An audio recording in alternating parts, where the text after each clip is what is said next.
বগুড়াতে এক মাহফিলে উঠেছিলাম, ওসি আমারে তাড়া দিয়েছিল ওই আগস্টের 5 তারিখের আগে। ওই সময় মার্চ মাস চলছিল। কি তাড়া! মার্চ না এপ্রিল যেন, হ্যাঁ এপ্রিলে। সে মাঠের ভেতর দিয়ে, এরকম মাঠের ধানের ক্ষেতের ভেতর দিয়ে 2 কিলোমিটার শুধু দৌড়িয়েছে। শেষে পা মা কাঁটা মাটা কামড়ে আশ্চর্য, রক্ত বিভিন্ন জায়গায় কাটা ছাটা হয়ে ধরতে পারেনি, কিন্তু গাড়িটা আটকিয়ে দিয়েছে। গাড়ি ওই মাহফিলের গেটে ছিল, ড্রাইভারের নিয়ে গাড়ি নিয়ে থানায় চলে গেছে।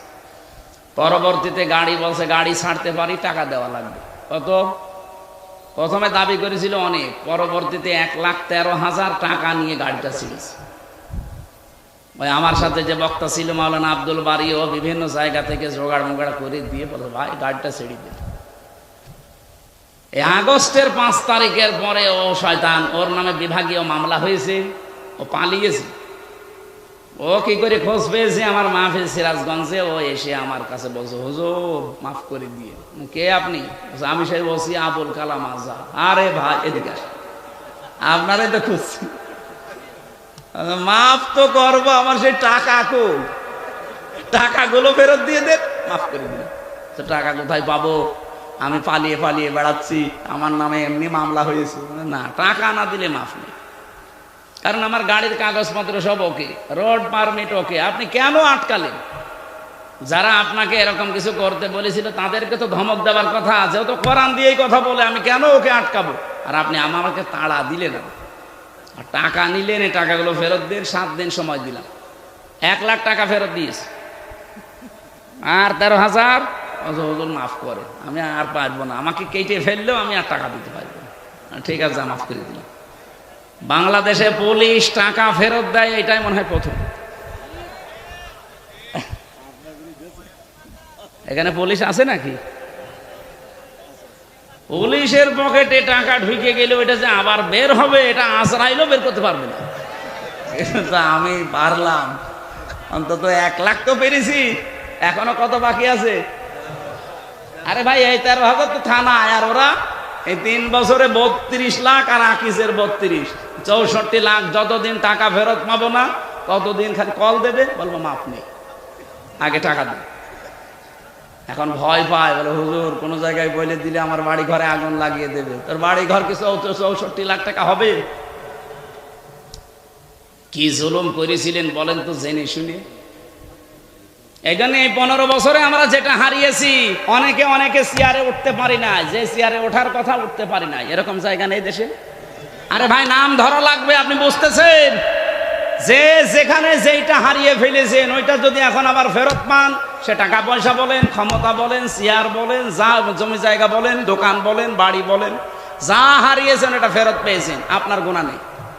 এই যে ইসলামী ব্যাংক, যাদের ব্যাংক তারা ফেরত পেয়েছে।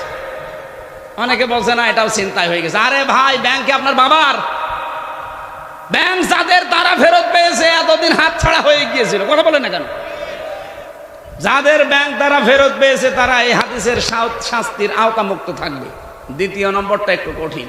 ওয়ালিয়াতাবাওয়া মাকআদাহু মিনান নার, বিশ্বনবী জানিয়েছেন সে যেন নিজে জাহান্নামে নিজের স্থান তৈরি করে নিল।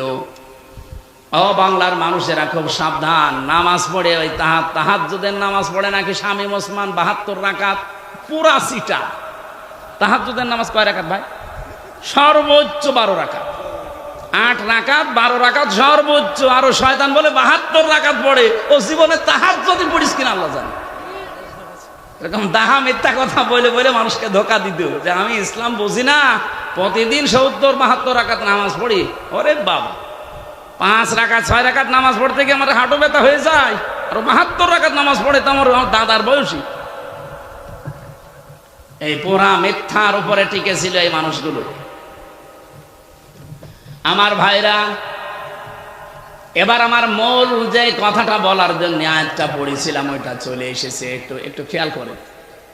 রব্বুল আলামিনের কোরআনে কারিমের এই আয়াতের শেষের দিকে জানিয়ে দিয়েছেন ইন্নার পরে মা দিয়ে। আমি বলছিলাম না, মা শব্দ যদি ইন্নার পরে যোগ হয় বাংলা অর্থ কি দাঁড়ায়? কেবলমাত্র, একমাত্র, শুধুমাত্র, মূলত, হবে, এইটাই 33টা অর্থ আছে। আল্লাহ বলেন হাবিল তখন ডাক দিয়েছে, হ ভাই কাবিল, তোমার চরিত্রের কারণে, তোমার অবৈধ সম্পদের কারণে তোমারটা কবুল হয় না, আমি করব কি? আমাদেরটা কবুল হলেই তোমার রাগ হয়। এই 9 মাসের ভেতরে আমরা যারা প্রমাণ করেছি চরিত্র দিয়ে, কথাবার্তা দিয়ে, ব্যবহার দিয়ে, মানুষের পাশে দাঁড়িয়ে যে আমরা পারি, তাদের ওপর একটা মানুষের আস্থা অলরেডি এসে গেছে।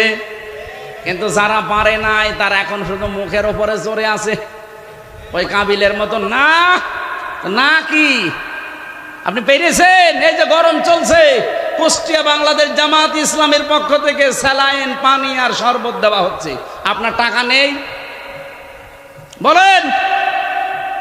কালকে আমার সাতক্ষীরা সদরে বালি থাকি, নাম জানো, ওই যে লাভসা, ওখানে সফলতার চাবিকাঠির উপরে আলোচনা ছিল। 5টা কর্মসূচি বলেছিলাম, তার ভেতরে 4 নম্বর ছিল এইটা, আও ইতআমুন ফি ইয়াউমিন যি মাসগাবা ইয়াতীমান যা মাকরাবা আও ইতআমুন জি মাতরাবা, ইয়াউমিন জি মাসগাবা মাতরাবা, দুইটা, একটা মাসগাবা একটা মাতরাবা।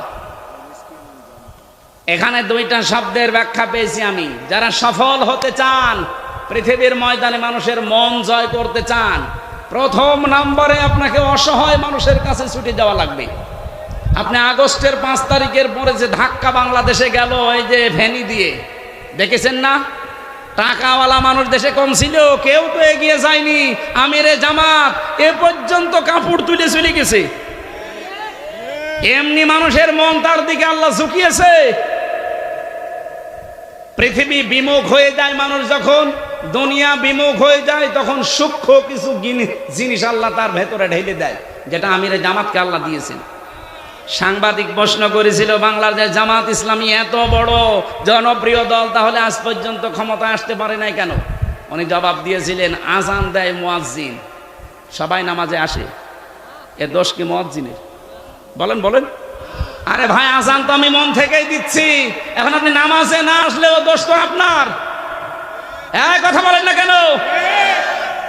এখানে দুনিয়াদার হয়ে গেলে আপনার থেকে মানুষের মন আল্লাহ উঠিয়ে নেবে, কিন্তু যখন দুনিয়া বিমুখ হয়ে যাবেন, দুনিয়ার প্রতি আপনার আকর্ষণ বিকর্ষণে পরিণত হবে, তখন তামাম পৃথিবীর সৃষ্টি জগতের ভেতরে আপনার প্রতি আলাদা একটা মহব্বত এবং সূক্ষ্ম সূক্ষ্ম জ্ঞান আল্লাহ আপনার ভেতরে ঢেলে দেবে। জীবনে কল্পনা করতে পেরেছেন যে এরকম একটা উত্তর দেওয়া যায়? যে তাই তো আমার কাছে বললো, আমি বলতে পারতাম না যে এত জনপ্রিয় দল আপনারা, এত মানুষ এই দেশে এত ভালোবাসে আপনাদের, ডাক দিলে হাজার হাজার মানুষ এক জায়গায়, ক্ষমতায় যেতে পারেন না কেন? দোষ কি আমাদের না যারা আসে না তাদের? আমি তো মন থেকেই ডাক দিয়েছি কোরআনের বিধানের দিকে। বলেন তো, বাংলাদেশ জামাত ইসলামের প্রতি একটা মিথ্যা তহমত এতদিন যারা দিয়েছে, যাদের আকীদা ঠিক নেই। বাংলাদেশ জামাত ইসলামের আকীদা হচ্ছে জমিন আল্লাহর, সিদ্ধান্ত আল্লাহ। কথা বলেন না কেন? কিন্তু নারী কমিশনের ওর 3 নম্বর পয়েন্টে, আমি 318 পৃষ্ঠা পুরাটা পড়েছি, ওর 3 নম্বর পয়েন্টে ওরা লিখেছে, দেহ আমার, সিদ্ধান্ত আমার। বাংলাদেশ জামাত ইসলামী যারা করে, আমি নাম ধরে বলছি ওপেন ভাবে, আপনার রাগ হলে হোক, এদের আকীদা হচ্ছে জমিন আল্লাহর, আইন চলবে। এর বাইরে যদি কারো আকীদা থাকে, এখানে জামাত ইসলামের যদি কেউ থাকেন, আপনার দল আমি আর করব না। কেউ যদি বলতে পারেন যে না জমিন আল্লাহর, এখানে তো আইন চলবে, আমার বাবার, আমি আপনার সাথে নেই। এই কথা বলতে লাগলো ভাই। মানুষের মন জয় করার জন্য আল্লাহ 5টা জিনিস দিয়েছে, বালা দিয়ে একটু ভালো করে নিজেরা পড়বেন, মিলাবে, এমনি মানুষের মনে দিকে ঝুঁকে যায়। যারা অসহায়, দরিদ্র, ধোলামলিন, এই মানুষগুলোর কাছে যারা এগিয়ে যায় এবং নিকট আত্মীয় স্বজনের যারা খোঁজ খবর রাখে, ইয়াতীমান যা মাকরাবা, গরীব থেকে এসেছে। ইয়াতীম মানে অসহায়, মিসকিন, মা বাবা নেই, যারা এই দুর্বল মানুষের কাছে যারা নিকট আত্মীয় স্বজনের খোঁজ খবর রাখে, একামতে দিন এই দেশে যারা প্রতিষ্ঠা করতে চায়, আপনি দেখবেন এই গুণগুলো তাদের ভেতরে আছে। নিজে না খেয়ে মরবো, কিন্তু অন্যকে অগ্রাধিকার দেওয়া লাগবে। কথা বলেন, কথা বলেন। ওয়ায়ুসিরুনা আলা আনফুসিহিম ওয়ালাউ কানা বিহিম খাসাসা, রব্বুল আলামিন বলেন তাদের নিজেদের প্রয়োজন থাকার পরেও তারা অন্যকে অগ্রাধিকার দেয়। এরকম মন আমি সবাইকে দেই না, দেই শুধু তাদের আদিল লাতিনা আলাল মুমিনিনা আইজ্জাতিন আলাল কাফিরিন। যে মানুষগুলো এই পৃথিবীতে নিজেদের প্রতি রহম দিল, কিন্তু কাফেরদের প্রতি কঠোর। এই দেশে কত কিছু হয়ে যাচ্ছে, তাকান, কত কিছু আমাদের বিপক্ষে বলা হয়, কিন্তু আমরা নিজেদের ভেতরে খুব অটুট আছি। অন্যের ব্যাপারে বিশেষ করে কাফেরদের কোনো সিদ্ধান্ত, নারী নীতির নামে যতগুলো আল্লাহর বিরুদ্ধে রাসূলের বিরুদ্ধে তহমত দিয়েছে, এই বাংলাদেশের সবচাইতে বেশি প্রতিবাদ করেছে একামতে দিনের লোকজন। অন্য জন করেছে, কিন্তু এদের প্রতিবাদটা সবচাইতে বেশি জোরালো, কারণ ভয় পায় বাতিলরা এদেরকেই। ওরা জানে বাকিগুলো যা আছে ওদের 100 কথা, কিন্তু এদের এক কথার সমান। ফাত্তাবিউস সিরাতাল আযম, হাদিস মুসলিম শরীফ। এদিকে তাকান, নবীজি বলেন যেই দলের দ্বারা ইসলাম কায়েম তাড়াতাড়ি সম্ভব, ফাত্তাবিউস সিরাতাল আযম, তাহলে তোমাদের উচিত হবে ওই দলকে সমর্থন করে জায়গা মতো পৌঁছিয়ে দেওয়া। এখন আমি বিবেকের ওপরে ছেড়ে দিলাম, দুনিয়ার যে কোনো জিনিস কবুল হতে হলে জোর করে হয় না। ওই কাবিলের মতো জোর জবরদস্তি দিয়ে চাপাবাজি দিয়ে হবে না। ক্বালা ইন্নামা ইয়াতাকাব্বালুল্লাহু মিনাল মুত্তাকিন, পৃথিবীতে যারা মুত্তাকি আল্লাহ শুধুমাত্র তাদেরটাই কবুল করবেন।